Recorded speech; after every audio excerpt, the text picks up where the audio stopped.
Relationships with our customers is probably the most important, because you have to bring something valuable to them and manage those relationships at the same time. The sales team that we have here, we all have different attributes that we bring to the table that allows that to resonate to our end users. And we've had customers here for years, and I firmly believe it's because of those personal relationships that we've formed through the years.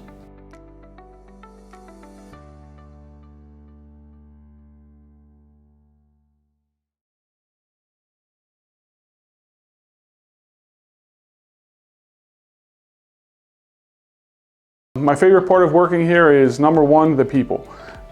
We've all worked together for a number of years, so we're a really tight-knit family.